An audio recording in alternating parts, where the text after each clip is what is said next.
وذكر فإن الذكرى تنفع المؤمنين.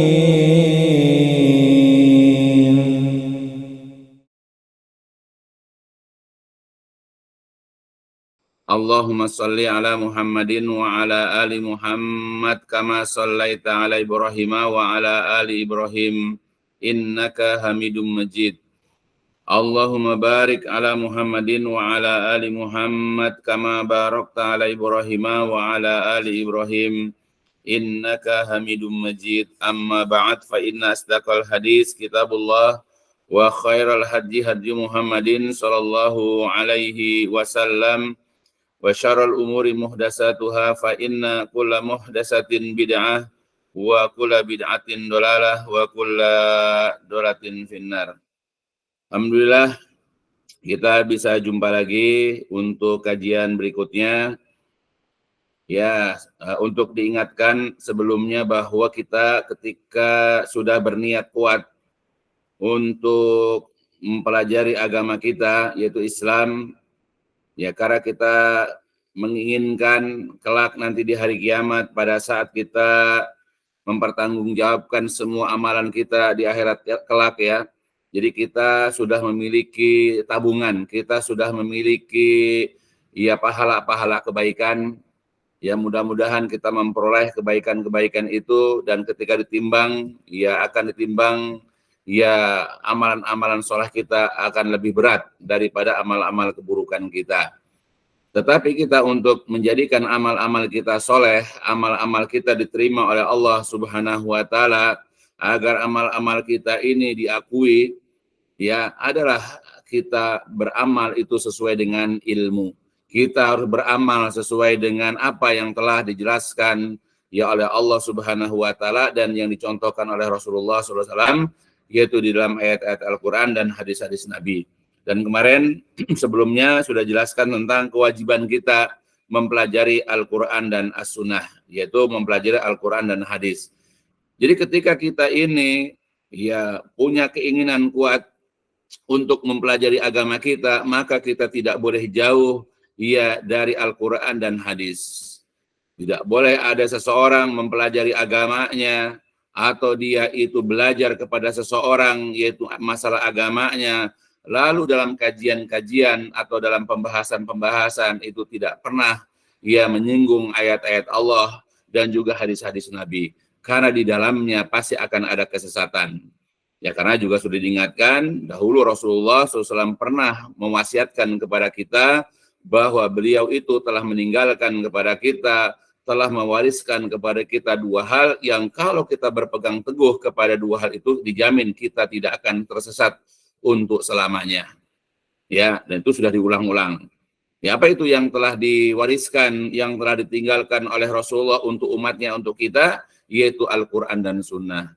Jadi pemahamannya adalah kalau seandainya kita belajar agama, mengamalkan ajaran-ajaran agama, atau mendakwahkan ajaran-ajaran agama, lalu kita tidak bersandarkan, tidak berdasarkan, yaitu kepada dua warisan Nabi, dua yang ditinggalkan Nabi, itu Al-Quran dan Sunnah, maka pasti akan ada kesesatan-kesesatan di dalamnya. Atau bahkan kalau seandainya kita hanya ya mengambil salah satu di antara keduanya saja, yaitu hanya Al-Quran saja, ya tanpa diiringi dengan hadis, atau kita mengajarkan hadis saja tanpa bimbingan Al-Quran, juga akan ada penyesatan-penyesatan.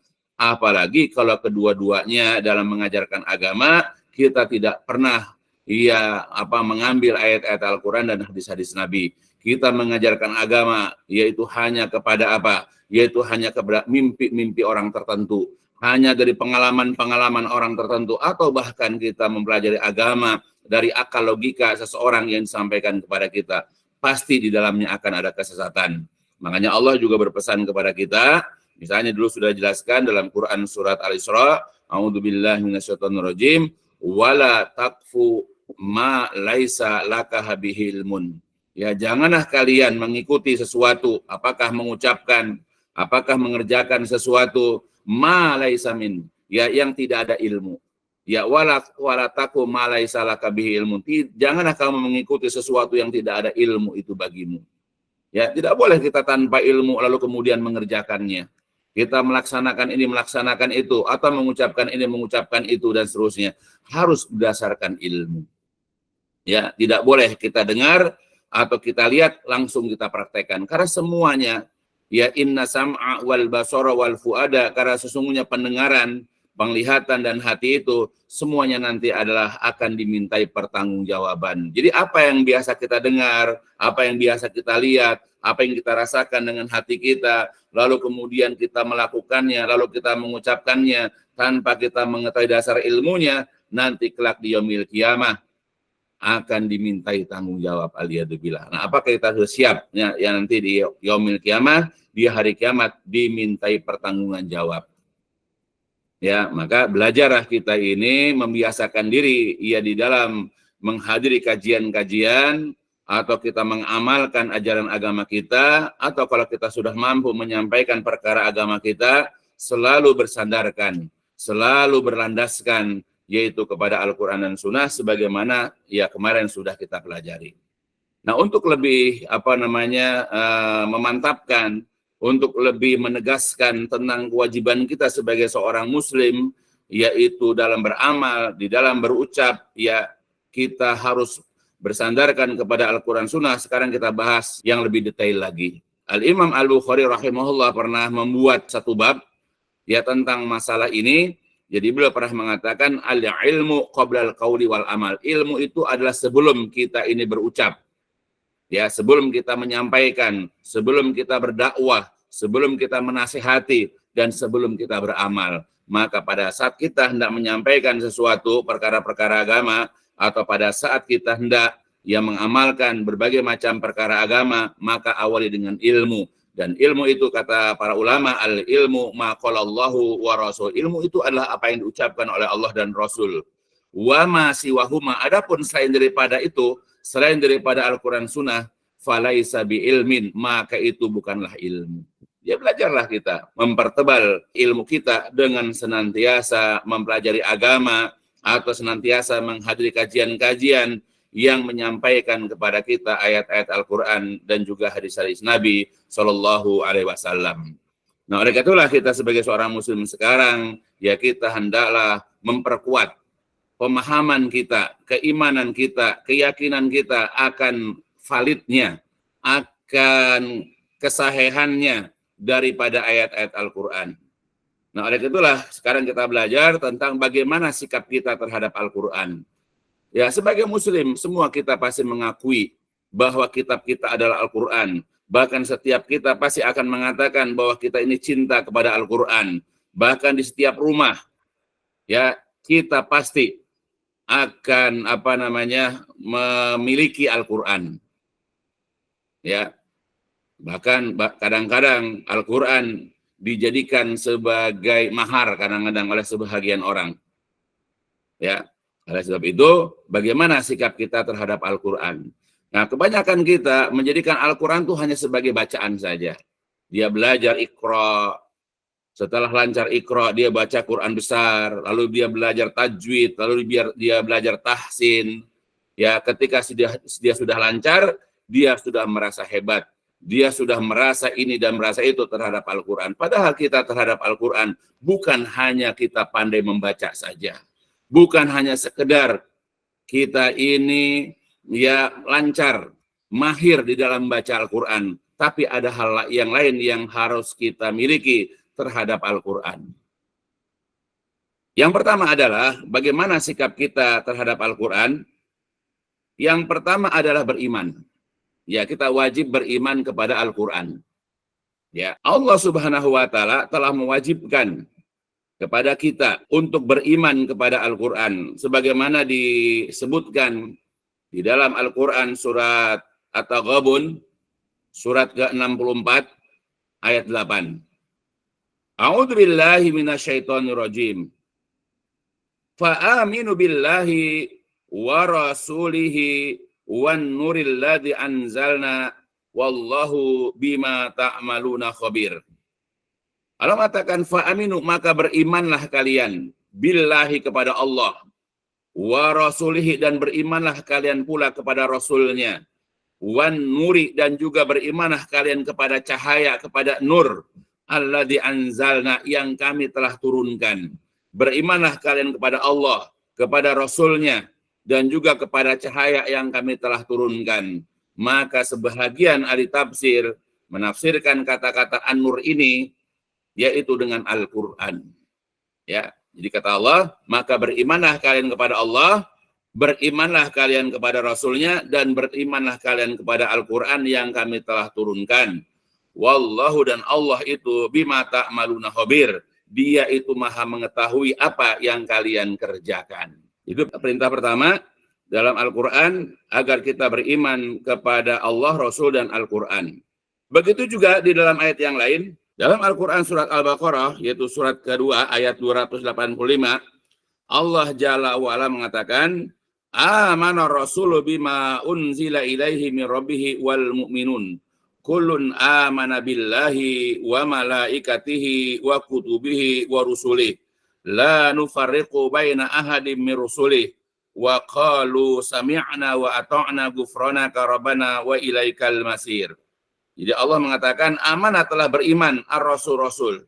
Rasulullah sallallahu alaihi wasallam telah beriman bima unzila, kepada apa-apa yang diturunkan ilaihi kepadanya min rabbihi, yaitu dari Rabb-nya. Apa yang Allah turunkan? Apa yang Rabb ya turunkan kepada Rasulullah, yaitu Al-Qur'an. Dan begitu pula al-mu'minun, orang-orang yang beriman. Jadi Rasulullah SAW dan orang-orang yang beriman itu beriman kepada apa yang Allah turunkan. Maka sebagai umat beliau, sebagai umat Nabi SAW, sebagai orang-orang mukmin, maka kita juga wajib beriman kepada apa yang Allah turunkan, yaitu kepada Rasulullah SAW. Itu, ini makanya kewajiban kita sebagai seorang Muslim yang baik, sebagai seorang mukmin ya, karena kita mengakunya pasti kita beriman. Maka kewajiban kita yang pertama terhadap Al-Quran, sikap kita terhadap Al-Quran kita adalah mengimaninya. Tidak boleh kita mengingkarinya, tidak boleh kita ini mengkufurinya, tidak boleh kita mendustakannya, tidak boleh kita meragukan daripada isi Al-Quran. Kita wajib mengimani Al-Quran dari awal surat sampai kepada surat terakhir, itu surat An-Nas. Ya, tidak boleh kita ragu sedikit pun terhadap apa Al-Quran. Karena kita wajib mengimani yaitu Al-Quran. Begitu juga dalam ayat yang lain. Dalam Al-Quran surat An-Nisa, surat keempat, ayat 136. Allah juga berfirman, A'udzu billahi minasyaitonir rajim. Ya ayyuhalladzina amanu aminu billahi wa rasulihi wal kitabil ladzi nazala ala rasulihi wal kitabil ladzi anzala min qabl. Wahai orang-orang yang beriman, ya wahai orang-orang yang amanu beriman, aminu berimanlah kalian billahi kepada Allah, wa rasulihi dan juga berimanlah kalian kepada Rasulnya, wal kitabi dan juga beriman kepada kitab yang diturunkan kepada Rasulnya dan juga kitab yang diturunkan sebelumnya. Jadi kita wajib sebagai orang beriman tetap kita mengimani Allah, mengimani Rasulnya, dan juga mengimani kitab yang diturunkan kepada Rasulullah. Apa itu? Al-Quran. Dan juga kita wajib beriman kepada kitab-kitab yang diturunkan sebelum Al-Quran, yaitu beriman kepada Taurat, Injil, maupun Zabur. Itu kewajiban kita sebagai seorang Muslim itu mengimani Al-Quran. Oleh sebab itulah, para ulama ahli tafsir, ya, di antaranya adalah Syekh Abu Bakar Jabil Al-Jazairi ketika menafsirkan ya surat-surat tadi, di antaranya tadi surat 64 ayat 8 itu, ya beliau mengatakan, bayan kaunil Quran nuran fala hidayah fi hadhil hayat illa bihi antala biha fi ghairihi mahtada. Jadi berkata Syekh Abu Bakar Jabil Al-Jazairi rahimahullah, terdapat penjelasan keadaan Al-Quran adalah merupakan cahaya. Sebagaimana tadi dalam Quran surat 64. Jadi Al-Quran itu adalah merupakan nur, cahaya. Maka tidak ada hidayah, tidak ada petunjuk fi hadhil dunia, fi hadhil hayat, di dalam kehidupan dunia ini, illa bihi, melainkan dengan Al-Quran. Kita tidak akan mendapatkan hidayah, kita tidak akan mendapatkan bimbingan, kita tidak akan mendapatkan petunjuk, ya kecuali kita berpegang kepada Al-Quran. Faman tolabaha fi ghairihi, barang siapa yang mencarinya mencari petunjuk, mencari hidayah, yaitu fi ghairi pada selain Al-Quran. Dia mencari hidayah, mencari petunjuk, ya dengan mempelajari ilmu filsafat misalnya, dengan mempelajari kitab-kitab yang lain di luar Al-Quran, maka dikatakan mahtada, dia tidak akan mendapatkan hidayah. Jadi kalau ada kata orang mencari petunjuk, mencari hidayah, ya tetapi dia tidak mempelajari Al-Quran, dia menjauh dari Al-Quran, ya atau dia menghadiri kajian-kajian di mana ustadz-ustadznya tidak pernah mengajarkan isi Al-Quran, maka dia tidak akan mendapatkan hidayah. Itulah fungsi Al-Quran, karena Quran adalah merupakan cahaya. Sebagaimana kita di dunia ini, kita membutuhkan cahaya. Di siang hari mungkin ada cahaya yang namanya matahari, tapi di waktu malam, ketika gelap gulita, maka kita akan sulit berjalan dalam kegelapan, kecuali kalau ada cahaya. Makanya kita kalau malam hari dalam kondisi gelap gulita, maka kita akan membawa yaitu cahaya. Apakah kalau di desa itu misalnya dengan membawa obor, atau kita sekarang membawa senter, atau kita membawa patromak, atau apapun yang jenis. Supaya apa? Supaya kita bisa berjalan dalam kegelapan ini, sehingga kita bisa berjalan dengan benar. Kita tidak akan celaka, kita akan sampai kepada tujuan kita kalau kita berjalan dengan cahaya. Begitupun kita hidup di dunia ini. Kalau tanpa cahaya, kita banyak pasti akan melakukan pelanggaran-pelanggaran. Kita akan banyak melakukan maksiat-maksiat. Ya, kita pasti akan banyak melakukan hal-hal yang bertentangan dengan agama. Kalau kita berjalan di muka bumi ini tanpa cahaya, maka dengan kita mempelajari Al-Quran, kita akan tahu mana yang halal, mana yang haram, dan mana yang boleh dan mana yang tidak. Seperti itu. Jadi fungsi Al-Quran adalah sebagai cahaya buat kita, untuk menerangi jalan hidup kita, sehingga kita bisa berjalan dengan benar, sehingga kita bisa berjalan dengan lurus, sehingga kita bisa berjalan sampai kepada tujuan yang kita harapkan. Mustahil orang bisa sampai ke surga, mustahil orang bisa selamat nanti di hari kiamat kalau dia tidak mendapatkan bimbingan dari Al-Quran. Makanya Allah menyebutkan Al-Quran dalam surat An-Nur ini, dalam Quran surat At-Taghabun maksudnya, ya. Jadi Allah menyebutkan ya Al-Quran dalam surat At-Taghabun dengan kata-kata nur, ya. Maka kita wajib beriman kepada Allah, beriman kepada Rasulnya, dan beriman kepada nur cahaya, yaitu Al-Quran maksudnya. Ya, maka semakin kita mempelajari Al-Quran, semakin kita mengerti akan isi Al-Quran, semakin kita paham apa yang ada di dalam Al-Quran, maka hidup kita akan semakin terbimbing. Hidup kita akan semakin paham kita sebetulnya hidup bagaimana, untuk apa, bagaimana caranya kita hidup di dunia, sehingga kita begitu akhir hidup kita selesai, nanti kita selamat di alam barzah, di alam kubur, dan nanti di hari kiamat. Maka jadikan Al-Quran sebagai cahaya buat kita. Jadikan Al-Quran sebagai petunjuk buat kita. Jadikan hidayah bagi kita. Itu menurut penjelasan dari Syekh Abu Bakar Jabil Al-Jazairi. Begitu juga di dalam penjelasan yang lain, beliau mengatakan, at-tahzir minal kufri wa takzib bil Quran. At-tahdir, terdapat perintah waspada, perintah berhati-hati, minal kufri wa takzib, terhadap perbuatan ingkar, kufur, dan mendustakan, yaitu bil Al-Quran, terhadap Al-Quran. Jadi kita disuruh berhati-hati dari mengkufuri, mengingkari, dan mendustakan Al-Quran. Hati-hati.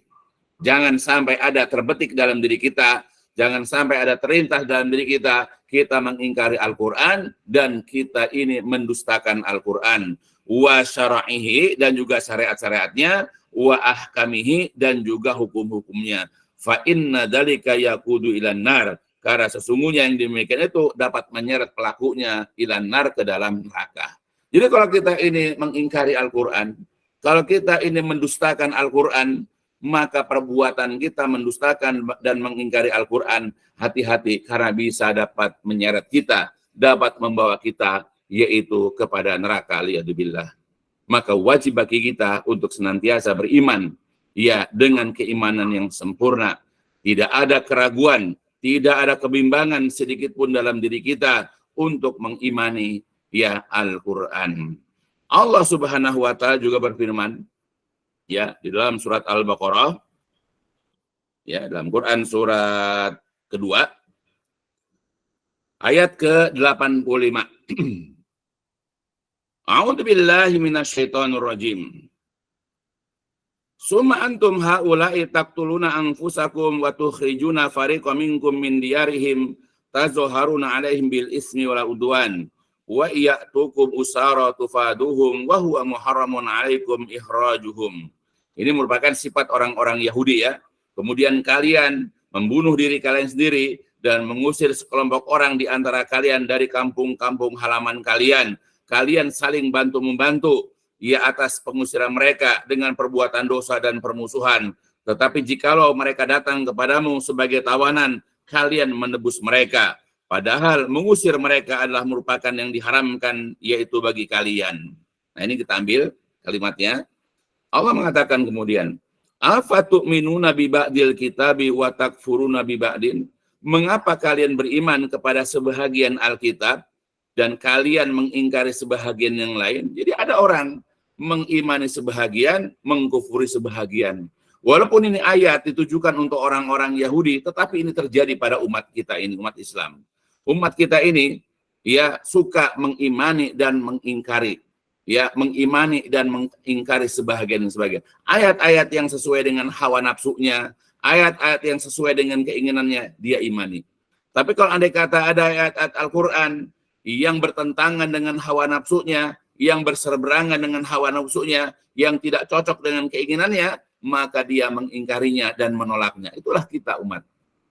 Berapa banyak di antara umat Islam ini, mereka ini memilah-milah, memilih-milih ya ayat-ayat sesuai dengan hawa nafsunya, sesuai dengan akal logikanya. Kalau cocok dengan hawa nafsu dan logikanya dia terima, kalau tidak sesuai atau bertentangan maka dia tolak. Makanya Allah mengatakan, mengapa kalian mengingkari sebahagian Alkitab? Mengapa kalian beriman kepada sebagian Alkitab dan kalian mengingkari, mengkufuri sebagian yang lain? Fama jazaa'u may yaf'alu dzalika minkum. Maka tidak ada balasan bagi orang yang melakukan hal tersebut di antara kalian illa khizyun fil hayati dunya, melainkan hanyalah kehinaan dalam kehidupan dunia. Ya, jadi siapapun orang yang memilih-milih dan memilah-milah ayat sesuai dengan hawa nafsunya, sesuai dengan akal logikanya, maka dia akan hidup di dunia ini dalam kehinaan. Dan bahkan nanti wa yaumal qiyamah, pada hari kiamat kelak, yuradduna ila asyadil azab, dia akan dicampakkan, dia akan dilemparkan kepada sehebat-hebatnya azab. Wa ma'allahu bighafilin amma ta'malun. Allah tidak pernah lalai, Allah tidak pernah lengah dari apapun yang kalian kerjakan. Maka dengan ayat ini tidak boleh bagi kita sebagai seorang muslim memilih-milih dan memilah-milah ayat sesuai dengan hawa nafsu kita, sesuai dengan logika kita. Kita imani Al-Quran semuanya, dari ayat pertama sampai ayat terakhir. Tidak boleh kita ingkari satu ayat pun, apalagi satu surat. Bahkan satu huruf pun tidak boleh kita ingkari. Ya, kita persoalkan kenapa ada nun wal qalami wa ma yasturun. Kenapa sih ada huruf nun, nama nambah aja? Ya, jadi kalau Allah sudah mengatakan, oh, kita imani. Ya, kalau walaupun kita nggak ngerti maksudnya apa itu nun, ya udah terima. Ya, karena banyak orang mempersoalkan kenapa ada satu huruf nun, kenapa ada satu huruf shod, kenapa ada satu huruf qaf misalnya.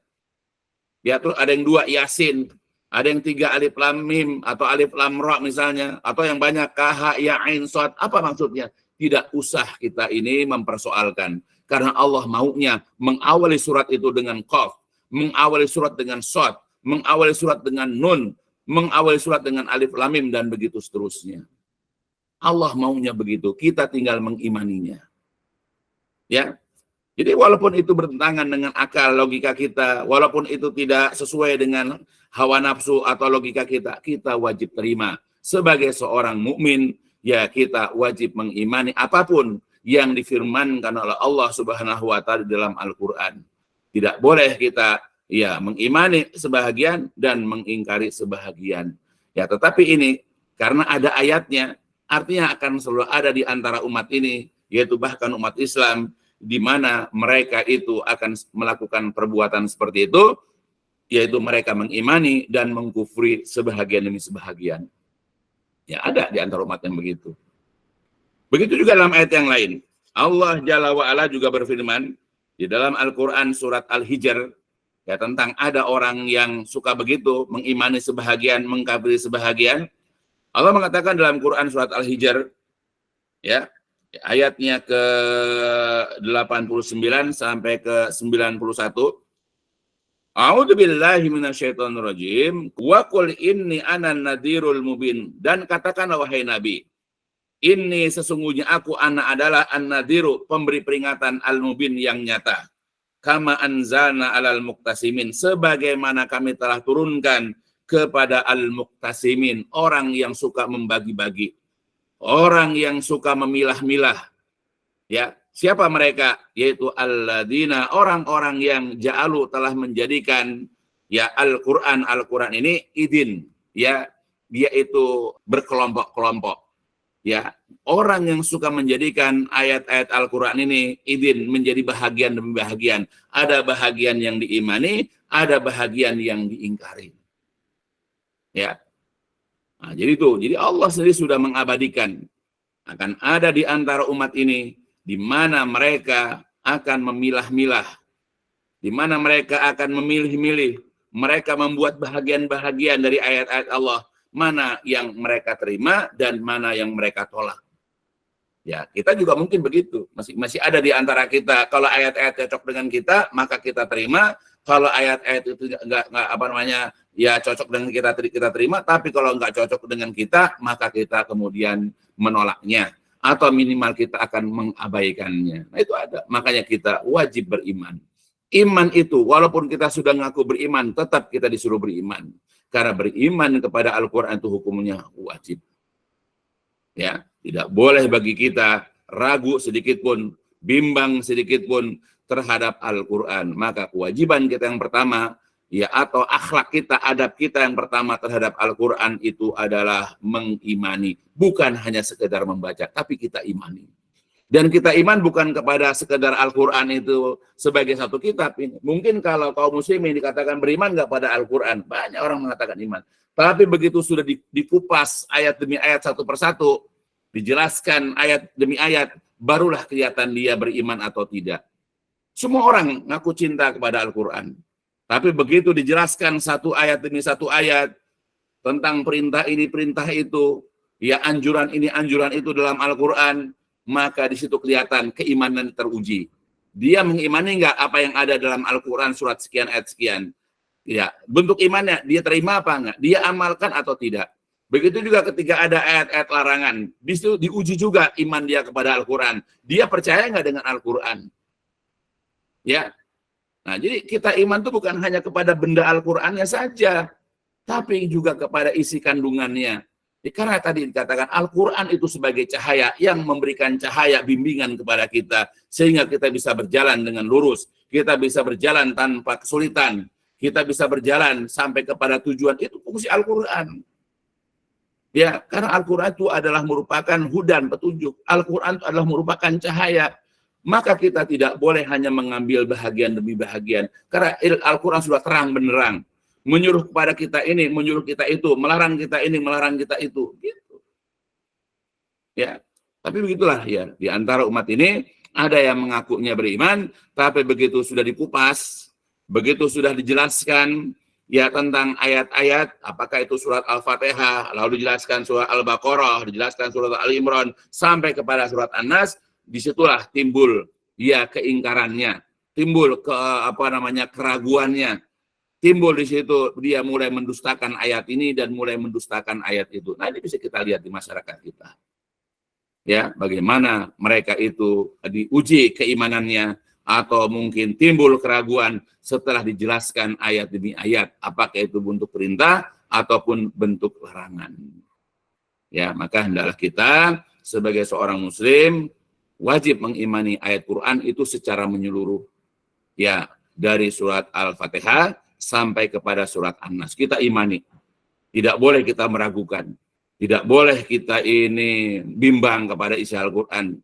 Ya, pokoknya kita wajib mengimani semua apa yang ada dalam Al-Quran. Kendati pun kita sudah mulai belajar, sudah mulai mengetahui isi kandungannya, ternyata Al-Quran ini begini-begini menyuruh kita, dan kita pada dasarnya sebelum itu, ya pada saat disuruh kita masih belum melakukannya. Tapi setelah kita tahu bahwa ternyata Al-Quran menyuruh kita, maka kita tetap terima ya terhadap perintah Al-Quran, walaupun kita belum mampu untuk mengerjakannya. Begitu juga ketika Al-Quran melarang kita, ternyata kita dilarang ini, dilarang itu, padahal kita masih melakukannya selama ini, maka kita akan berusaha untuk meninggalkannya. Yang penting kita imani dulu, yang penting kita terima dulu larangan Allah dalam Al-Quran.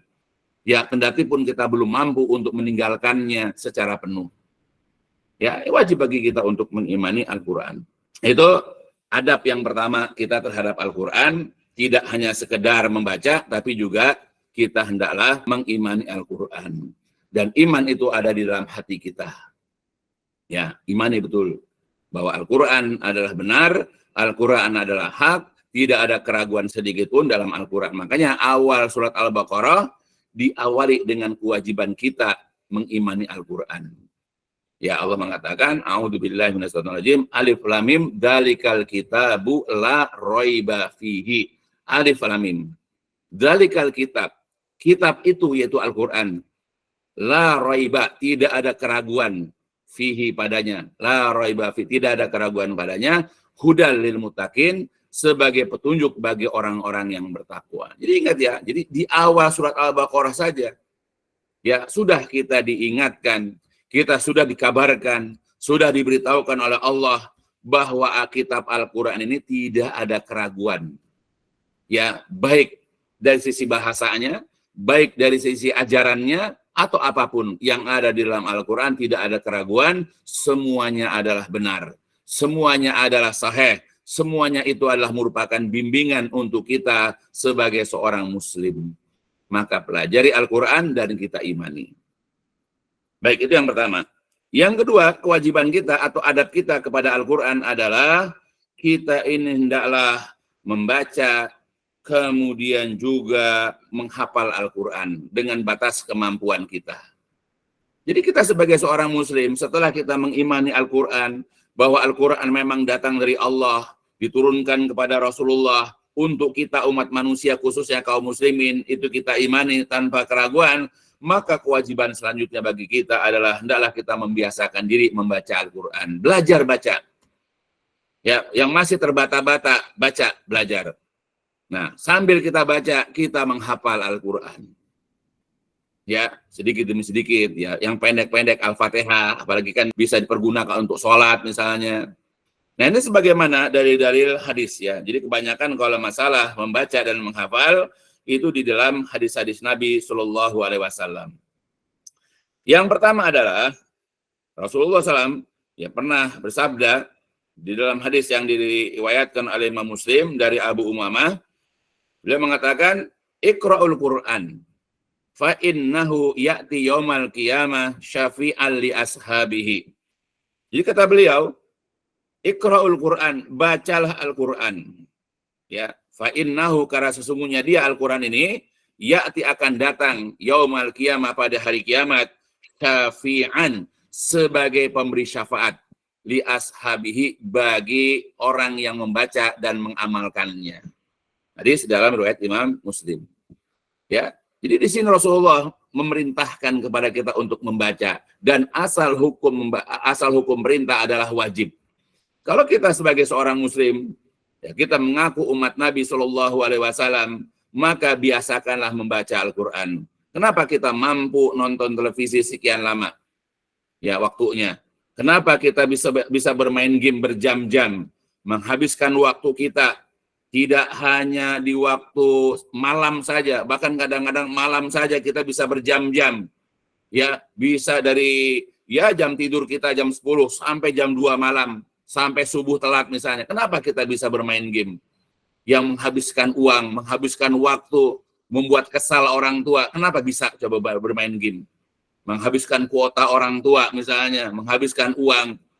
Ya, bahkan akhirnya dari permainan-permainan orang jatuh ke judi online misalnya.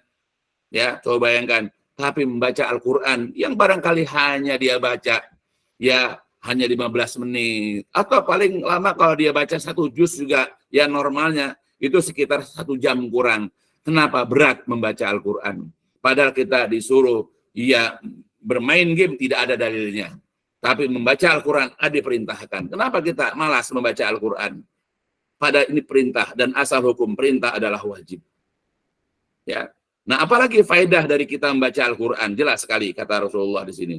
Fa innahu, karena sesungguhnya Al-Quran itu ya nanti di hari kiamat yakti akan datang sebagai syafi'an, sebagai pemberi syafaat. Ya, sebagai penolong buat kita. Mungkin kita sebagai manusia masih banyak melakukan kesalahan. Kita berucap yang tidak benar, kita melihat yang masih diharamkan, ya kita masih kadang-kadang jengkel, kesel sama orang. Ya banyaklah kemaksiatan-kemaksiatan yang kita lakukan. Nah, karena kita sering membaca Al-Quran, ya kita juga belajar untuk mengamalkan isi Al-Quran, maka boleh jadi nanti di hari kiamat Al-Quran akan datang kepada kita untuk memberikan pertolongan ya kepada kita. Ya, kita butuh nanti ya penolong, kita butuh nanti pemberi syafaat di hari kiamat, dan amal-amal soleh itu akan menjadi pemberi syafaat kepada kita. Nah, salah satu yang paling jelas yang disampaikan oleh Rasulullah adalah membaca Al-Quran. Maka biasakan baca Al-Quran. Lancarkan membaca Al-Quran. Bahkan kita disuruh belajar juga kaidah-kaidah membaca Al-Quran, belajar tajwid, belajar tahsin. Ya supaya bacaan kita benar, makhraj kita benar, panjang pendek kita benar, dan seterusnya. Ya biasakan baca Al-Quran. Jangan malas. Kenapa dalam masalah-masalah dunia kita bergegas, kita bersegera, kita giat, kita getol untuk melakukan amalan-amalan dunia. Tapi kenapa untuk kepentingan akhirat kita, ya kita bermalas-malasan. Coba nanti menyesal di hari kiamat. Sekarang mungkin silahkan. Ya, kalau anak-anakku ya ataupun saudara-saudaraku misalnya semuanya ya kurang yakin, silahkan ya seperti apa adanya sekarang. Tapi nanti di hari kiamat pasti kita akan melihat penyesalan itu. Dan penyesalan seperti sudah dipelajari dulu tidak ada gunanya. Ya, nanti di hari kiamat kita membutuhkan pertolongan, kita membutuhkan bantuan, dan nanti tidak ada yang menolong kita, tidak ada yang memberikan syafaat kepada kita. Tapi kalau kita sekarang di sini membiasakan mengerjakan amal-amal soleh, diantaranya kita membaca Al-Quran, insya Allah, sebagaimana disabdakan oleh Rasulullah, dan Rasulullah ketika berbicara itu enggak ngarang, enggak asal-asalan, sesuai dengan petunjuk dari Allah, sesuai dengan bimbingan dari Allah, dan itu juga disetujui oleh Allah, karena tidak ada kemudian ditegur oleh Allah. Artinya nanti di hari kiamat, orang yang gemar membaca Al-Quran, orang yang biasa beramal dengan ajaran Quran, nanti akan diberikan syafaat ya oleh Al-Quran itu sendiri. Ya, karena itu yang dikatakan Rasulullah. Itu yang pertama dalilnya ya, bacalah Al-Quran. Ya. Yang kedua, dalam hadis yang lain, Rasul juga pernah bersabda, diriwayatkan oleh Imam Bukhari dan juga Imam Ahmad dari Abu Hurairah. La hasada illa fisnatain. Ada dua, tidak ada hasad, tidak ada kedengkian, ya kecuali dalam dua hal. Jadi kita nggak boleh dengki kepada orang. Kita tidak boleh hasad kepada orang. Kecuali yang kita boleh hasad kepada orang itu dalam dua perkara saja. Boleh kita iri, boleh kita dengki sama orang. Kita ingin seperti dia, bahkan kita ingin lebih daripada dia, boleh. Apa aja itu? Rajulun alamuhullahul Qur'an, fahuwa yatluhu ana al-laili wa ana an-nahar. Fasami'ahu jarul lahu faqala laitani utitu mislaha ma utiya fulan. Fa'amilat misla ma ya'mal. Jadi yang pertama yang boleh kita dengki, yang boleh kita iri adalah iri kepada seseorang yang Allah telah mengajarkan kepadanya Al-Quran, yang Allah telah memberikan ilmu kepadanya Al-Quran, lalu dia membaca Al-Quran di pertengahan malam dan di pertengahan siang. Lalu kemudian tetangganya mendengarnya. Ya tetangga orang tersebut mendengar atau mengetahuinya.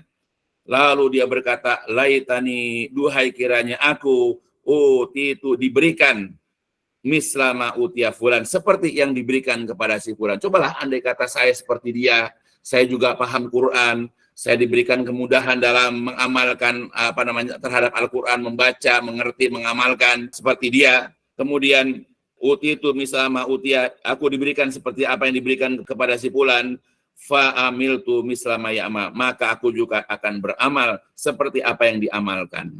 Ya, itu. Jadi kita boleh dengki sama tetangga kita, di mana kita lihat orang itu secara lahiriahnya kelihatan betul solehnya, dan kita sering dengar dia baca Al-Quran, dan dia juga hafal Quran, dia juga memahami Al-Quran, bahkan kalau sholat-sholat tertentu dia menjadi imam, ya di masjid misalnya, yaitu mengimami sholat dengan bacaannya yang bagus, bacaannya yang merdu, dan hafalannya panjang. Lalu kita berandai, cobalah andai kata saya seperti dia, diberikan pemahaman itu, diberikan hafalan seperti dia, yang saya bisa beramal seperti dia. Nah, ini iri yang dibolehkan. Yang kedua adalah seseorang ya yang Allah anugerahkan kepadanya harta, fahuwa yuhlikuhu fil haqi, lalu dia menghabiskan hartanya, dia menginfakkan, dia menyedekahkan hartanya itu dalam kebaikan, dalam kebenaran. Faqala rajul, maka berkatalah seseorang, ya, ketika mengetahui ada orang seperti itu, ya laitani utitu mislama utia, duhai kiranya aku diberikan seperti yang diberikan kepada si fulan tersebut, maka aku akan beramal seperti apa yang diamalkannya.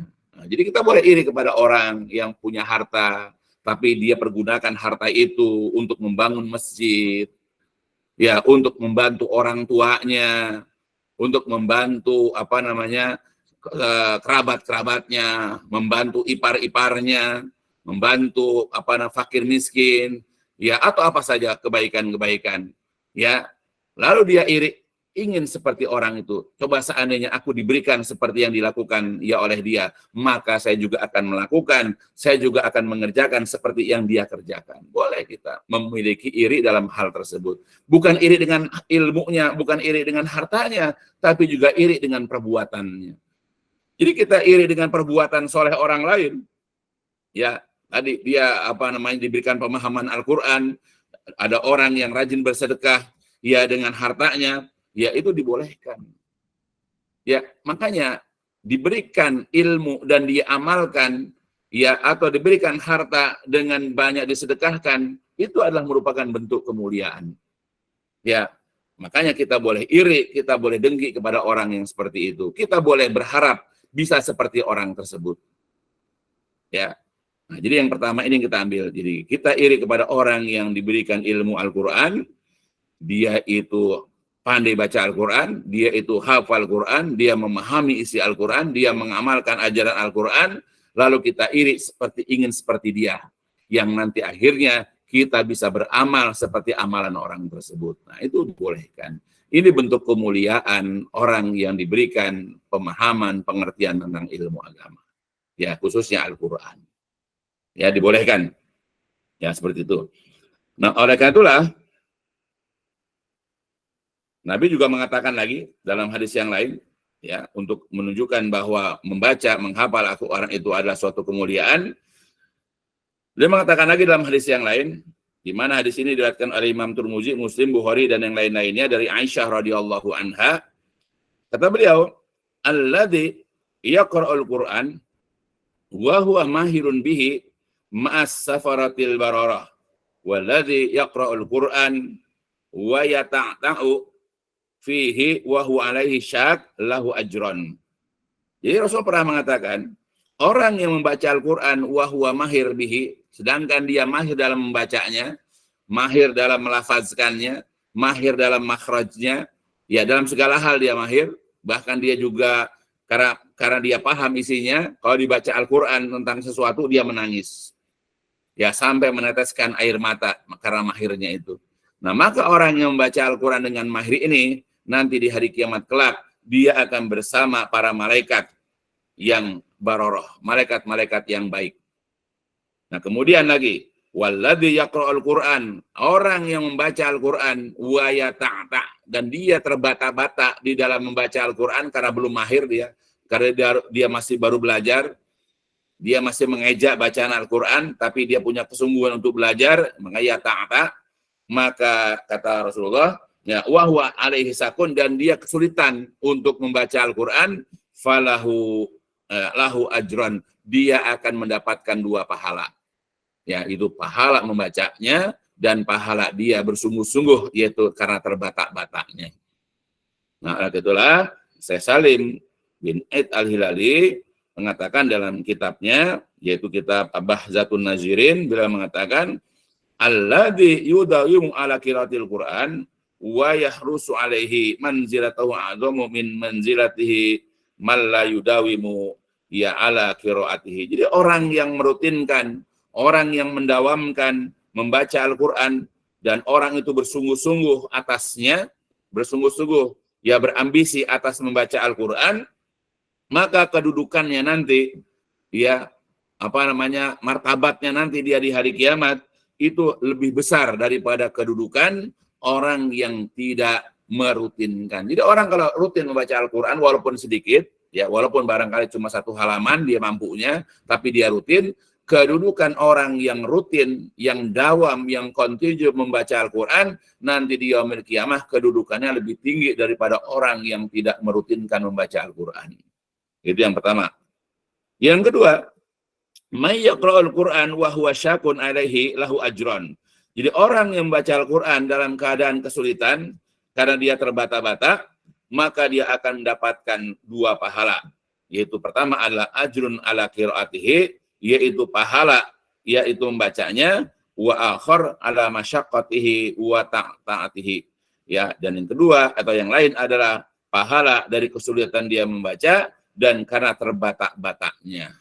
Jadi bagi kita yang baru belajar baca Al-Qur'an barangkali, janganlah kita ini ya minder, janganlah kita ini tanggung, ya kayaknya udah tua saya nggak perlu belajar. Belajarlah walaupun kita terbata-bata.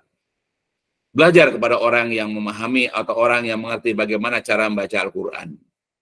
Ya kita belajar dan Allah nanti akan hitung apa kesungguhan kita. Man jahada fa innama yujahidu li nafsih. Barang siapa yang bersungguh-sungguh, maka kesungguhannya itu adalah untuk dirinya sendiri. Jadi kalau kita bersungguh-sungguh sekarang dalam membaca Al-Qur'an, nanti Allah akan menilai kita, Allah akan memberikan ganjaran kepada kita, yaitu dengan kesungguhan kita. Ya, walaupun kita masih terbata-bata, walaupun kita masih ada kesulitan di dalam mengejaknya, bahkan kita belum pandai dalam yaitu panjang pendeknya, atau kita belum mampu secara sempurna makhrajnya, kita belum bisa bedakan antara satu huruf dengan huruf yang lain. Tapi dengan kesungguhan kita nanti Allah akan menilai kesungguhan kita. Ya, maka belajar baca Al-Qur'an, ya kemudian juga yang penting adalah kita nanti berusaha untuk memahami isi daripada Al-Qur'an. Dalam hadis yang lain, Rasulullah SAW bersabda dalam kitab yang diriwayatkan oleh Imam Tirmizi dan juga Imam Ad-Darimi dari Abdullah bin Mas'ud. Beliau mengatakan, man qara'a harfan min kitabillah falahu hasanah wal hasanatu bi asyri amsalihha. Jadi kata beliau, jadi barang siapa yang membaca 1 huruf dari kitab Allah, dari Al-Qur'an, jadi barang siapa yang membaca 1 huruf dari Al-Qur'an, falahu, dia akan memperoleh, dia akan mendapatkan 1 pahala kebaikan. Wal hasanatu, sedangkan 1 kebaikan bi asyri amsalihi, akan dibalas dengan 10 kalinya. Artinya kalau kita membaca 1 huruf dari Al-Qur'an, kita akan mendapatkan 10 pahala kebaikan. Wala aqulu, dan aku tidak mengatakan alif lam mim itu harfun 1 huruf. Wala aqulu alif lam mim harfun, aku tidak mengatakan alif lam mim itu 1 huruf. Tetapi alifun harfun, walamun harfun, wa mimun harfun. Ya, tetapi alif itu 1 huruf, lam itu 1 huruf, mim 1 huruf. Jadi kalau kita baca alif, lam, mim itu 3 huruf. 3 kali 10. Jadi ketika kita membaca alif, lam, mim, kita akan mendapatkan pahala yaitu 30 kebaikan.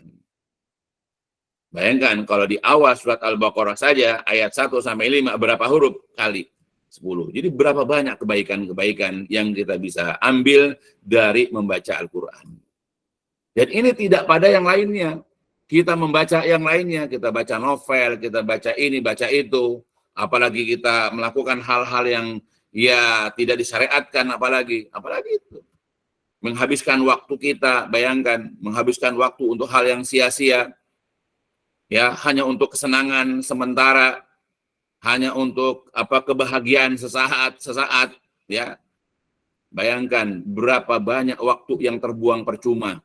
Padahal kalau seandainya kita baca waktu 1 jam saja baca Al-Qur'an, berapa banyak pahala yang kita bisa ambil dari bacaan Al-Qur'an kita. Tapi karena bodohnya kita, karena kurang yakinnya kita adanya hari pembalasan, kita buang waktu kita secara percuma. Makanya yang ada nanti hanyalah penyesalan demi penyesalan nanti di hari kiamat. Kenapa saya tidak memanfaatkan ini? Ya. Jadi kalau seandainya ada misalnya teman kita memanfaatkan waktu itu misalnya untuk ternak ayam misalnya, daripada kita yang banyak ngelamun, dibandingkan kita dengan yang banyak menghayal, dibandingkan kita yang sibuk bermain catur dengan teman-teman atau bermain kartu dengan tetangga-tetangga, sedangkan teman kita tidak membuang waktunya, tetapi dia manfaatkan untuk membuat kandang ayam. Ya, lalu kemudian dia beternak ayam, yang jantan dan betina dia urus kandangnya, dia urus makanannya, sehingga ketika mulai berkembang biak ayam itu bertelur, lalu kemudian menetas, yang asalnya sepasang bisa jadi tumbuhlah nanti anak-anaknya. Nah, dari anak-anak ini kemudian nanti kawin lagi, kemudian bertelur lagi, kemudian pecah lagi menjadi anak-anak ayam. Bayangkan dalam waktu beberapa bulan boleh jadi yang tadinya 2 ekor jadi banyak sekali. Nah, sedangkan kita masih asik dengan permainan kita. Kita masih asik dengan hal-hal yang tidak berguna buat kita. Makanya teman kita sudah banyak hasilnya, ya bahkan boleh jadi ketika dia menjual sebahagian ternaknya, ya dia belikan ini belikan itu, kita tidak ya mendapatkan apa-apa. Kita masih membuang-buang waktu kita. Coba. Itu dalam masalah dunia. Kita menghabiskan waktu hanya untuk hal-hal yang tidak berguna, bayangkan. Coba kita manfaatkan untuk yang lain, ya apalagi untuk akhirat. Daripada kita seperti orang begini, sholat malam itu bangun di waktu malam, sholat tahajud misalnya, mohon ampun kepada Allah, minta sesuatu kepada Allah, ya manfaatkan untuk itu, dan nggak berasa setahun, 2 tahun, 3 tahun, ya dan ketika dia wafat, boleh jadi dengan amalnya itu dia sudah banyak mendapatkan kebaikan. Dibandingkan dengan orang-orang yang nongkrong di waktu malam, ganggu istirahat orang dengan bermain gitar, hanya duduk-duduk melewat melihat orang lalu lalang di jalan, ya karena jalan sudah sepi barangkali, ya maka manfaatkan. Makanya dalam hadis yang diriwayatkan oleh Imam Tirmidzi, Rasul pernah mengatakan, min husnil islamil mar'i tarkuhu ma la ya'nihi. Min husnil islamil mar'i, termasuk daripada bagusnya, termasuk daripada eloknya keislaman seseorang itu adalah tarkuhu ma la ya'nihi, dia meninggalkan sesuatu atau apa-apa la ya'ni, yang tidak berguna, yang tidak bermanfaat bagi dirinya. Jadi tanda-tanda orang Islam itu baik bisa kita lihat. Ya kalau dia meninggalkan sesuatu yang tidak berguna buat dia. Apalagi ini untuk akhirat. Dunia saja kalau orang lebih banyak menghabiskan waktunya ya dengan uncang-uncang kaki, ngobrol ngalor ngidur, ya atau bahkan bermain ini bermain itu, sedangkan teman-temannya pada sibuk bekerja, ya atau kalau nggak bekerja dia bertani, kalau nggak bertani dia beternak, ya atau apalah amalan-amalan yang bisa mendatangkan faidah, ya maka ketika teman kita sudah sukses, kita masih ngelamun aja. Dan penyesalan datangnya kemudian ketika dia sudah berumur 30, ya temannya sudah menikah karena dia punya modal untuk menikah. Ya, sedangkan dia karena kebanyakan melakukan hal-hal yang tidak berfaedah, dia belum punya apa-apa. Sehingga hidupnya susah dan makin tua makin sulit dia berkeluarga. Ya, nah itu. Maka yang ada adalah penyesalan. Kenapa dahulu saya tidak begini, kenapa saya tidak begitu? Menyesal. Ya, makanya yang masih muda-muda jangan sia-siakan waktu, manfaatkan demi kebaikan di masa depan kita. Nah, dunia saja kita berpikir begitu, apalagi untuk akhirat. Ya, barangkali kalau orang-orang yang mati itu bisa dihidupkan kembali, ya, tentu mereka akan memperbaiki dirinya. Ya, tentu mereka akan kembali ke dunia dengan izin Allah, lalu kemudian memperbaiki amal-amal mereka. Mereka banyak meminta, mereka banyak berdoa kepada Allah, ya agar dihidupkan kembali, supaya mereka bisa bersedekah, supaya mereka bisa sholat, supaya mereka itu bisa baca Al-Quran, supaya mereka bisa ini, bisa itu, segala macam. Jadi mereka berharap bisa dikembalikan ke dunia. Nah, kita yang di dunia, yang sudah diberikan kesempatan, malah kita ini, ya melalaikannya, kita malah mengabaikannya. Coba. Ya, di Al-Quran disebutkan bagaimana penyesalan, dan itu sudah berlalu penjelasannya. Bagaimana mereka menyesal ingin dikembalikan ke dunia. Bahkan dikasih waktu sebentar aja, ya, supaya mereka bisa memperbaiki diri mereka. Tapi ya, semua itu nggak ada gunanya. Ya, makanya bagi yang masih diberikan kesempatan, ya apalagi masih muda, ayo manfaatkan sebaik-baiknya. Jadi antara yang paling pokok adalah bagaimana sekarang kita ya belajar membaca Al-Quran, kemudian kita juga belajar untuk menghafalkan Al-Quran, karena di dalamnya itu ada keutamaan. Begitu juga dalam hadis yang lain, tentang keutamaan orang itu membaca Al-Quran, Rasulullah SAW mengatakan, yuqalu li sahibil Quran, ikra'ul Quran, wartaki, waratil, kama kunta turatil fi dunia, fa inna manzilataka inda akhir ayatin taqra'uha. Jadi dikatakan nanti kepada orang yang membaca dan mengamalkan Al-Quran, ikra'u, bacalah oleh kalian Al-Quran, wartaki, dan naiklah, waratil, dan tartilah sebagaimana engkau tartil di dunia ini membaca Al-Quran, karena sesungguhnya kedudukan kamu nanti ada di akhir daripada ayat yang engkau baca. Jadi kita ini disuruh baca Al-Quran, dibaca dengan tartil, dibaca dengan baik, dibaca dengan benar. Nanti kita disuruh, ya ketika di hari kiamat dimasukkan ke dalam surga, kita disuruh sambil naik ke dalam surga, disuruh kita juga membaca Al-Quran. Nah, nanti kita akan berhenti sebagaimana akhir daripada bacaan kita Al-Quran di sini. Jadi semakin banyak bacaan Al-Quran kita, semakin banyak hafalan kita akan Al-Quran, maka kedudukan kita nanti di dalam surga juga akan semakin tinggi. Ya, jadi janganlah kita mengaku sebagai seorang muslim tapi kita jarang membaca Al-Quran atau bahkan tidak sama sekali. Ya, karena pengalaman saya juga di dalam bidang dakwah banyak sekali jamaah-jamaah pengajian yang sudah sepuh, istilahnya yang sudah tua, tapi ketika dia baca Al-Quran, dia tidak bisa membaca Al-Quran. Ya, karena apa? Karena memang dia tidak pernah belajar Al-Quran, di mana orang-orang tuanya juga tidak pernah menyuruh dia belajar Al-Quran. Maka begitu dia sudah tua, baru menyadari pentingnya dia membaca Al-Quran. Ya, itulah. Jadi telat kalau bahasa ini. Walaupun juga kalau dia belajar, insya Allah juga ada faidahnya. Maka sebab itu, ya kita yang masih muda-muda begini, belajarlah terus Al-Quran. Baca Al-Quran dengan baik. Karena di dalam membaca Al-Quran banyak sekali faidahnya. Berkata Syekh Salim bin Id al-Hilali, ia berkenaan dengan hadis di atas, kata beliau, al-haddu ala hifzi kitabillah. Terdapat anjuran, terdapat motivasi di dalam menghafal kitab Allah. Dan juga mentadaburinya. Ingat ya, jadi di dalam hadis di atas, ya terdapat suatu motivasi, terdapat suatu dorongan bagi kita umat Islam untuk menghafal Al-Quran dan mentadaburi, memahami isi Al-Quran. Yang kedua, manazilul mu'minin tatafawatu fil jannah hasba a'malihim wajtihadihim fi dunia. Jadi kedudukan posisi orang-orang mukmin itu nanti di hari kiamat itu tuh bertingkat-tingkat, berbeda-beda di dalam surga seukuran dengan amal dan kesungguhan mereka di dunia ini.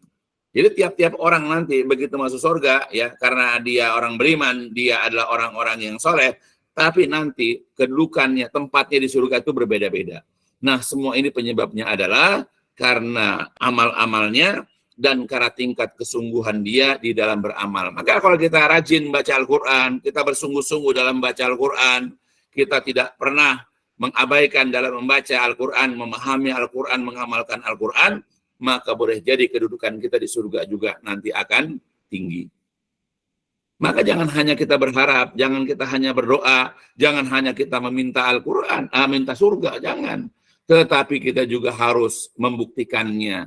Kita harus merealisasikannya dalam kehidupan sehari-hari. Kalau kita ingin masuk surga dan kita ingin mendapatkan surga yang tinggi, maka kita hendaklah baca Al-Quran. Hafalkan Al-Quran. Pahami isi Al-Quran. Kalau sudah paham, semampu kita segera amalkan isi Al-Quran.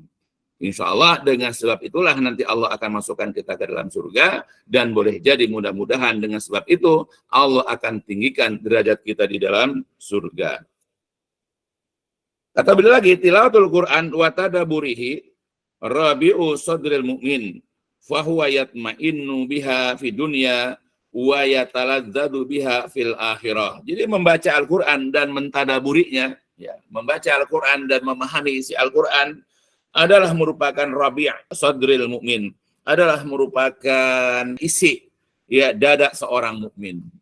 Ya, jadi orang mukmin itu isinya itu adalah menghafal Al-Quran, membaca Al-Quran, mengerti isi Al-Quran, yang dia merasa tenang dengan Al-Quran. Jadi kalau kita ingin ketenangan, ya kalau kita ingin ketentraman, biasakan baca Quran. Sehebat apapun cobaan yang menimpa kita, sehebat apapun godaan, ya apakah kita kekurangan rezeki misalnya, atau kita ditimpa sakit atau apapun, dengan membaca Al-Quran, insya Allah kita akan tumakninah, kita akan tenang.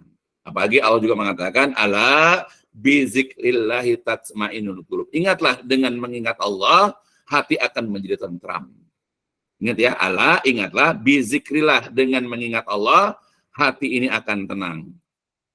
Dan Al-Quran, gitu, dari surat Al-Fatihah sampai kepada surat Anas, semuanya isinya adalah mengingatkan akan Allah. Ya, ingat ya, jadi Al-Quran itu semua isinya tentang Allah. Maka dengan kita baca Al-Quran, insya Allah hati kita tenang, dan kemudian juga wa yataladzadu biha fil akhirah. Kita dapat bernikmat-nikmat. Kita nanti dapat bersenang-senang di akhirat nanti dengan Al-Quran. Karena setiap bacaan Al-Quran yang kita ucapkan nanti akan berbuah pahala. Nanti akan berbuah ganjaran kebaikan nanti di hari kiamat. Semakin rajin orang membaca Al-Quran, maka akan semakin nanti banyak ganjaran di dalam surga. Ya jangankan Al-Quran. Kita mengucapkan zikir saja sebagaimana dikatakan oleh Rasulullah dalam sebuah hadis. Ya, man qala subhanallah bihamdi. Jadi barang siapa yang mengucapkan ucapan subhanallah wa bihamdi, gurisa lahu fil jannati nakhlatun.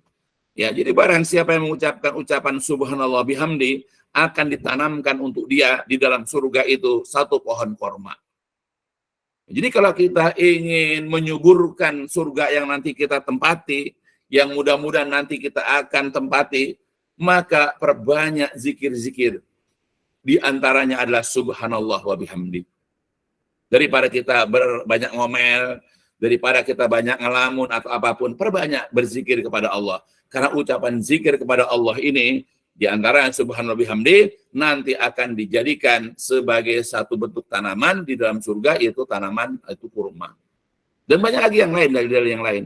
Setiap zikir kepada Allah kalau kita ucapkan, ya kalau kita lafazkan di dunia ini, nanti akan berubah menjadi kenikmatan-kenikmatan, termasuk kita baca Al-Quran. Jadi kalau kita rajin baca Al-Quran, nanti ia akan menghasilkan kebaikan-kebaikan di dalam surga. Bisa jadi berubah menjadi tanaman-tanaman, bisa juga menjadi kenikmatan-kenikmatan yang lain. Ya hanya Allah yang tahu, hanya Allah yang nanti berhak untuk memberikan kebaikan itu kepada kita. Ya makanya biasakan lidah ini untuk berzikir. Ya makanya di dalam sebuah hadis juga Rasul mengatakan, khairu maktanaztum, sebaik-baik apa yang kalian simpan, sebaik-baik apa yang kalian miliki. Jadi ketika itu ada seorang sahabat mengatakan, bertanya kepada Rasulullah, ya Rasulullah, apa yang paling baik yang aku dapat simpan? Nah kata Nabi, khairu maktanaztum, jadi sebaik-baik apa yang kalian simpan adalah, pertama, lisanan dzakiran, lisan yang suka berzikir. Ya, lisanan dzakiran, lisan yang suka berzikir. Wa qalban syakiran, yaitu hati yang suka bersyukur. Wa zaujatan solihatan tu'inu zaujaha fi amri dunia wal akhirah. Dan yang ketiga adalah istri yang soleh, yang membantu suaminya dalam perkara-perkara dunia dan perkara-perkara akhirat. Jadi sebaik-baik yang dimiliki, sebaik-baik yang dipunyai, sebaik-baik yang dimiliki oleh seseorang itu adalah lisan yang suka berzikir.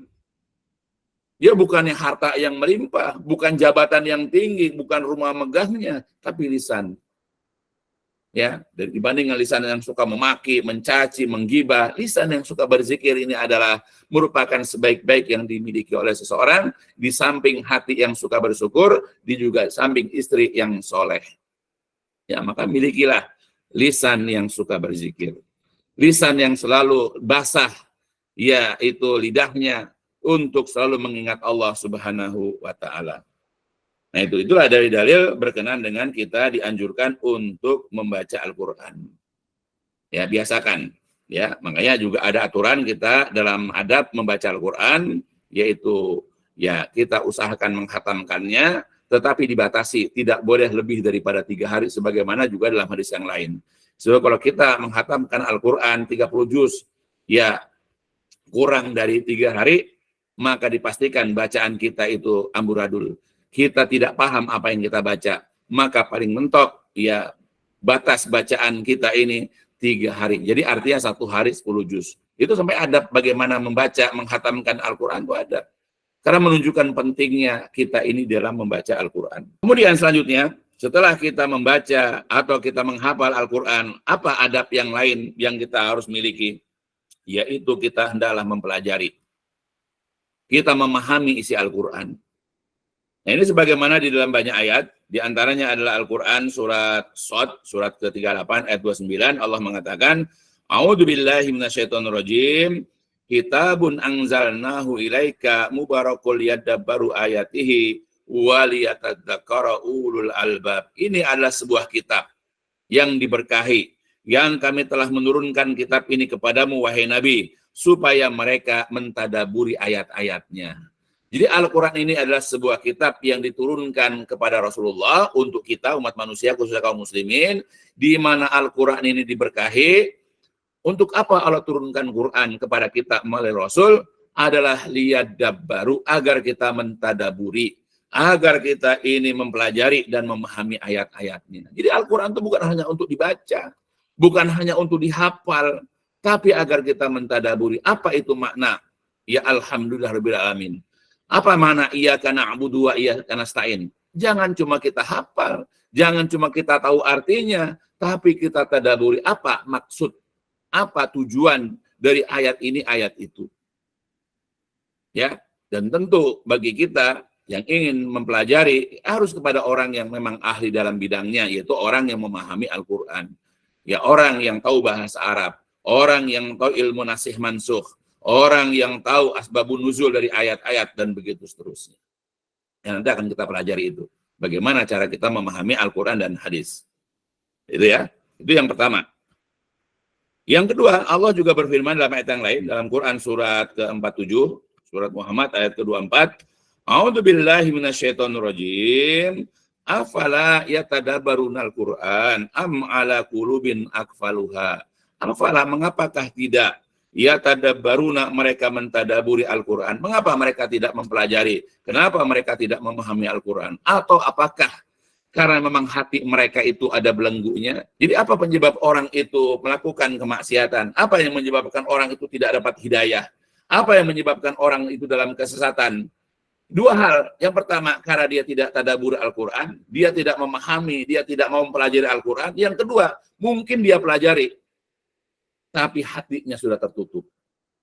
Ditutup oleh kekafiran, ditutup oleh kemunafikan, ditutup oleh kemusyrikan. Maka ayat sebanyak apapun disampaikan kepada dia, sejelas apapun dibacakan kepada dia, siapapun orang yang membacakan, walaupun dia seorang ulama besar, tetap karena hatinya sudah tertutup, dia tidak akan menjadi orang yang beriman. Dia tetap dalam kesesatannya.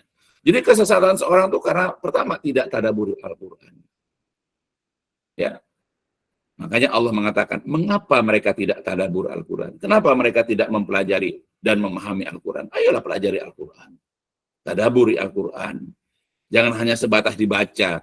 Bahkan kita ada yang pandai baca Al-Quran, tapi karena tidak pernah tadabbur, kita banyak melanggar ayat-ayat Allah dalam Al-Quran. Banyak sekali kita melanggar ayat Allah dalam Al-Quran. Padahal kita hafal ayatnya. Contoh misalnya, Iyyaka na'budu wa iyyaka nasta'in. Misalnya, siapa orang nggak hafal dengan iyyaka na'budu wa iyyaka nasta'in? Bahkan setiap sholat dia baca. Tapi tahu nggak apa maksud daripada ayat itu? Iyyaka, hanya kepada Engkau ya Allah na'budu, kami beribadah. Wa iyyaka nasta'in, dan hanya kepada Engkau ya Allah kami minta tolong. Buktinya apa? Realisasinya dia dari ayat tersebut yang dia baca. Ternyata begitu dia kena musibah bencana, masih minta tolong kepada dukun-dukun. Masih percaya ya dengan tukang-tukang ramal, masih percaya dengan jimat-jimat yang menolak bala, masih percaya dengan jimat-jimat yang mendatangkan manfaat, masih percaya dengan jimat-jimat yang menjadi penghalang penyakit. Coba bayangkan, kita hafal surat ya Al-Fatihah, kita tahu baca, sering baca iyyaka na'budu wa iyyaka nasta'in, tapi karena kita tidak mentadaburinya, kita tidak pernah memahaminya, tidak pernah kita mau mengetahui isi kandungannya, berapa banyak di antara kita mengucapkannya, bahkan tahu kita artinya karena kita baca terjemahannya, tapi kita prakteknya nol, bahkan bertentangan dengan maksud ayat tersebut. Ya, kita malah minta tolong kepada selain Allah coba. Padahal kita tadi bilang iyyaka na'budu wa iyyaka nasta'in. Apalagi kalau kita belajar bahasa Arab. Beda antara iyyaka na'budu dengan na'buduka beda. Iyyaka nasta'in dengan nasta'inuka bika beda. Ya, jadi didahulukan iyyaka baru na'budu, didahulukan objeknya baru kemudian predikatnya. Itu ada bedanya dalam belajar bahasa Arab. Ya. Ya nanti juga akan jelaskan itu dalam masalah-masalah akidah. Jadi intinya adalah kita bukan sekedar baca, hafal, tahu arti, tapi juga maksudnya. Makanya tadabbur Al-Quran. Ya, itu. Oleh sebab itulah berkata Al-Hafidz Ibnu Katsir dalam tafsirnya, yaqulu ta'ala amiran bi tadabburil Quran wa tafahumihi wa nahyan anil i'radi anhu. Jadi kata beliau, yaitu Al-Hafidz Ibnu Katsir rahimahullah dalam tafsirnya, ya dia mengatakan Allah Ta'ala memerintahkan untuk mentadaburi Al-Quran, untuk mempelajari Al-Quran, wa tafahumihi dan memahaminya. Ingat ya, jadi Allah menyuruh, kata Ibnu Katsir, menyuruh kepada kita untuk mempelajari dan memahami Al-Quran, wa nahyan dan Allah juga melarang anil i'radi anhu dari berpaling dari Al-Quran. Ya. Jelas ya. Jadi seorang ahli tafsir yang terkenal yaitu Ibnu Katsir rahimahullah menafsirkan surat ya tadi afala yatadabburul Quran dengan kalimat Allah Ta'ala memerintahkan kepada kita umat Islam agar mentadaburi, yaitu mempelajari dan memahami Al-Quran, dan kita dilarang untuk berpaling dari Al-Quran. Nah itu banyak sekali ayat-ayat yang memerintahkan kepada kita untuk tadabur Al-Quran. Begitupun dalam hadis Rasulullah SAW pernah mengatakan, khairukum man ta'alamal Qur'an wa 'allamahu. Sebaik-baik kalian adalah yang mempelajari dan mengajarkan Al-Qur'an. Ya, atau dalam hadis yang lain, ya afdolukum, sebaik-baik seutama-utama kalian adalah yang mempelajari dan mengajarkan Al-Qur'an. Katakan afdolukum man ta'alamal Qur'an wa 'allamahu. Ya, sebaik-baik kalian adalah seutama-utama kalian adalah yang mempelajari dan mengajarkan Al-Qur'an. Oleh karena itulah Syekh Salim bin Id Al-Hilali mengatakan al-haddu ala ta'allumil Qur'an wa tadabburihi wa ma'rifatu ma fihi minal ahkam wa aqaidah wa sunani at-tarbawiyah. Jadi kata beliau terdapat terdapat motivasi atau dorongan untuk mempelajari Al-Qur'an, mentadaburi, mempelajari isi Al-Qur'an dan mengetahui apa yang ada dalam Al-Qur'an, apakah berupa hukum atau berupa akidah dan juga berupa sunnah-sunnah, ya apa namanya sunnah-sunnah, yaitu agama, ya sunnah-sunnah yang diajarkan oleh Rasulullah di antara umat terdahulu, dan juga terdapat perintah-perintah Allah dan juga larangan-larangannya, ya karena yang demikian itu adalah merupakan keberuntungan di dunia dan di akhirat kelak. Ya, jadi kalau kita belajar Al-Quran, kita memahami isi Al-Quran, apakah berupa hukum, masalah-masalah fikih, atau juga masalah-masalah akidah, atau sunnah-sunnah, atau apapun itu, ya kalau kita pahami, kita amalkan, nanti akan menjadikan kita ini berbahagia, baik di dunia atau nanti di hari kiamat. Begitu dalam hadis yang lain, Rasul mengatakan, ta'alamul Quran, wa sallallahu bihil jannah, qabla ayyata'allamahu qaumun yas'aluna bihi dunya fa innal Qur'an yata'allamuhu salasah. Rajulun yubahi bihi wa rajulun yastaqilu bihi wa rajulun yaqra'uhu lillah. Jadi kata Rasulullah, pelajari Al-Qur'an dan mintalah surga kepada Allah dengan mempelajari Quran sebelum ya datang suatu kaum di mana mereka itu mencari dunia, di mana mereka nanti meminta dunia dengan Al-Quran. Karena sesungguhnya Al-Quran itu dipelajari oleh 3 kelompok orang. Jadi ingat, Al-Quran itu dipelajari oleh 3 kelompok orang. Yang pertama, rajulun yubahi bihi, seseorang yang berbangga-bangga dengan Al-Quran. Jadi ada orang belajar Quran, pengen jadi qori dia. Ya, pengen dikenal sebagai seorang qori, ya, untuk bangga-bangga. Kemudian warajulun yastaqilu bihi, ya, kemudian yang kedua adalah seseorang yang dia membaca Al-Quran itu untuk cari makan di situ. Ya, banyak juga orang cari makan dengan Al-Quran, ya dia baca sana baca sini untuk dapat upah. Dan yang ketiga warajulun yaqra'uhu lillah, dan yang ketiga adalah orang yang membaca Al-Quran semata-mata karena Allah Subhanahu wa taala. Ya, jadi bacalah Al-Qur'an, pelajari isinya. Ya, pahami, tadaburi, ya, supaya kita ini bisa mengetahui apa yang Allah inginkan, apa yang Allah kehendaki dengan ayat-ayatnya itu, gitu. Ya, kita saja kalau dapat surat dari orang yang kita kenal, tapi dia ditulis dalam bahasa asing yang kita tidak tahu artinya, maka kita akan mencari orang yang tahu bahasa tersebut dan kita minta diterjemahkan. Ya, kita ada kenalan dari Jerman misalnya, lalu dia nulis surat kepada kita, ya pengen berkunjung ke daerah kita, tapi dengan bahasa Jerman yang kita nggak tahu. Pasti kita akan cari orang yang tahu bahasa Jerman, ya, untuk diterjemahkan. Dan kita bisa mewujudkan apa yang ada dalam surat kalau kita tahu artinya. Nah, sekarang Allah ngirim surat kepada kita, bentuk cintanya Allah kepada kita dalam ayat Quran.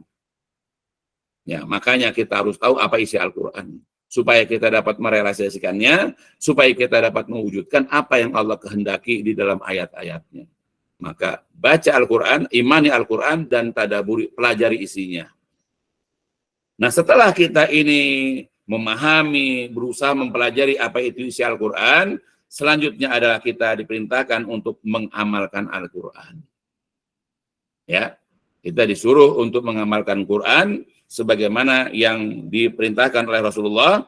Di dalam sebuah hadis, Rasul mengatakan, Iqra'ul Quran wa'malu bihi wa la tasbu anhu wa la taglu bihi wa la ta'kulu bihi wa la tastaksir bihi. Rawahu Tabrani wa Ahmad an Abdurrahman bin Sibel. Ya, jadi dalam sebuah hadis Rasul mengatakan, Iqra'ul Quran, bacalah Al-Quran, hendaklah kalian baca Al-Quran, wa'malu bihi, dan beramalah dengannya, beramalah dengan Al-Quran. Ingat ya perintah, beramal dengan Quran.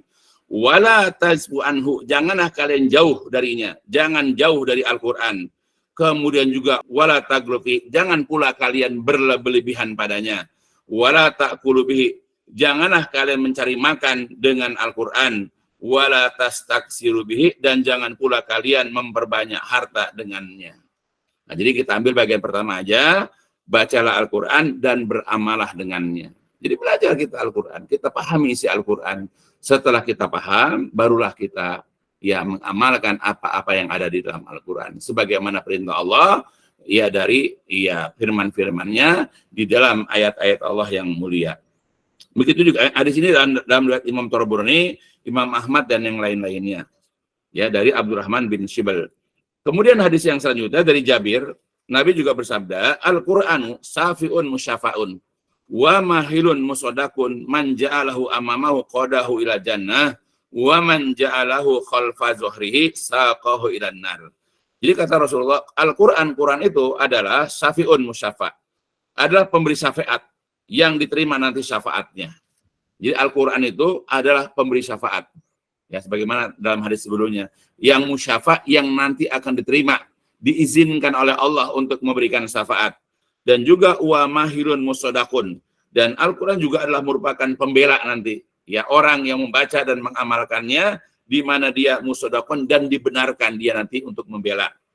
Man ja'alahu amamahu, barang siapa yang menjadikan Al-Quran itu di hadapannya, Al-Quran sebagai pemimpinnya, Al-Quran sebagai pembimbingnya, pokoknya dia berada di belakang Al-Quran, mengikuti apa mau Al-Quran, qadahu ila jannah. Nanti Al-Quran akan menuntunnya, akan membimbingnya ila jannah, kepada surga. Jadi kalau kita menjadikan Al-Quran sebagai pemimpin kita, berada di hadapan kita, kita ikuti maunya Al-Quran, nanti Al-Quran akan membawa kita ke surga.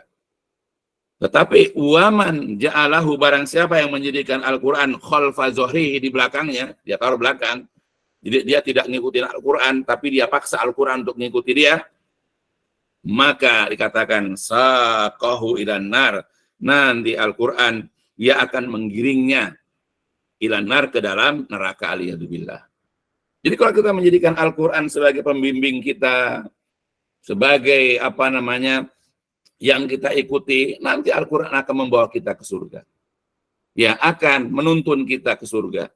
Tapi kalau kita membelakangi Al-Quran, kita tidak mau diatur oleh Quran, ya Al-Quran hanya sebatas kita baca, Al-Quran hanya sebatas kita hafal saja, tapi kita tidak mau tahu isinya, ya, dan bahkan kita tidak mau mengamalkan, jangan heran nanti ya nanti Al-Quran tidak membawa kita ke surga, tapi akan menggiring kita ke neraka. Alhamdulillah. Maka jadikan Al-Quran sebagai apa? Sebagai pembimbing kita dalam beramal. Nah itu. Dan banyak lagi dari yang lain yang memerintahkan kepada kita untuk beramal dengan Al-Quran.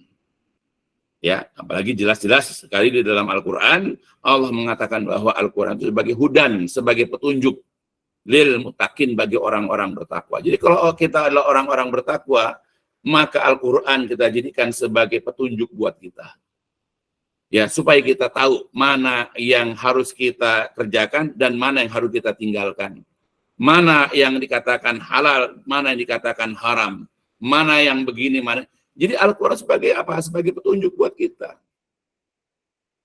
Ya, kita aja kadang-kadang untuk menjalankan sesuatu butuh petunjuk. Kita beli HP, kita ada petunjuknya. Kita beli barang ini ada petunjuknya, ya kan, dalam bahasa, ada bahasa Indonesia, bahasa Inggris, bahasa ini. Kita kadang-kadang ingin tahu petunjuknya. Ya, begitu juga selanjutnya.